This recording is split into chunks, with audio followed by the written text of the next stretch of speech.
Move on to the Nationals, guys, and my goodness, a tough series over the weekend in Oakland. They got swept away. They were outscored by 17 runs. They committed 5 errors, blew a save. I mean, I don't think too many things could have gone much worse for the Nats, but they bounced back Monday night in Arizona, coming back late, and even though it was interesting, they were able to get the save eventually from Soriano in the ninth, despite the fact that he gave up a couple hits. The question here is on those errors, Dan, and I'm going to start with you. Can the Nats realistically win the National League East? And they're just in second place. They're 20-18. They're over 500 still.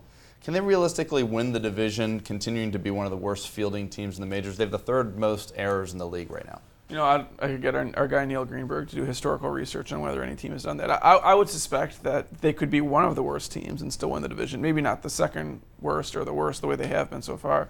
You know, obviously they're still playing with kind of a shorthand right now. They've got so many guys that have been injured.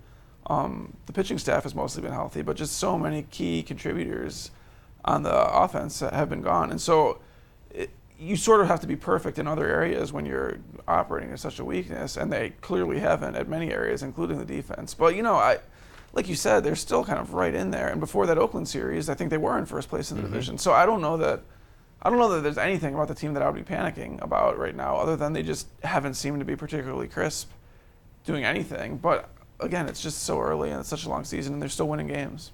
Brandon, any red flags there for you, or do you sort of agree with Dan? Still too early to get too worried about it? Yeah, I mean, yes and no. It is early, but, you know, it seems like each week we keep talking about the injuries and, you know, give them some time.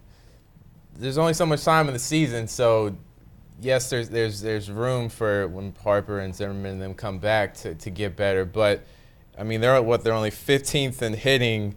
So if you're making all these errors, you're giving the other team opportunities, more outs. Right. That means you're going to have to shore up your bats. So I'd say you don't panic, but I think it'd be very hard, even though they're hanging on for second place now, it'd be very hard to be the worst fielding team and be in the playoffs. LeVar, your thoughts on the Nats and their fielding I don't issues? think you can overlook it, and I don't think they can win it with all those mistakes and those errors. If you look at what they've done historically and even this year, they're not beating the good teams.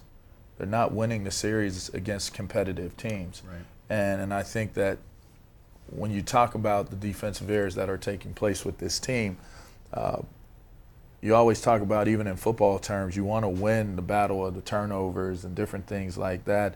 You want to be on the top of the plus negative ratio of things that are going on.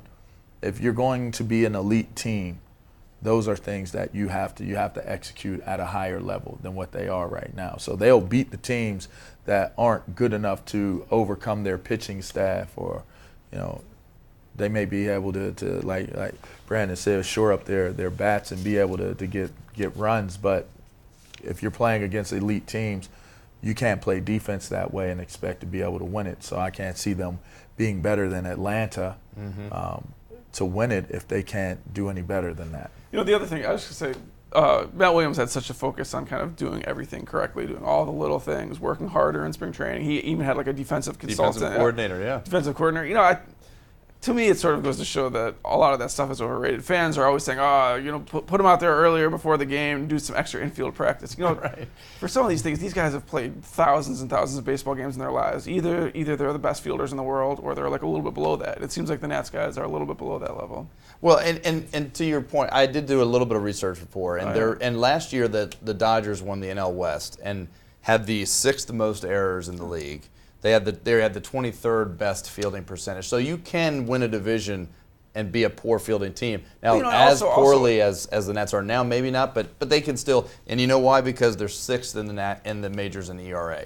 You have a pitching staff like that, and it makes up for a lot of problems. I mean, errors is also sort of a little bit of a debunked stat, right? Because you're only making errors if your guys are getting to the ball. So you're not really measuring a team's total defense by just using that error. We need to get our guy Neil Greenberg on the show to do some sort of advanced stats analysis on that. But the good news on the other side is that the Nationals are coming back this year, which they didn't do a lot of last year. They already have a handful of comeback victories. There you go. Which they didn't, including last night. Coming from an Orioles fan.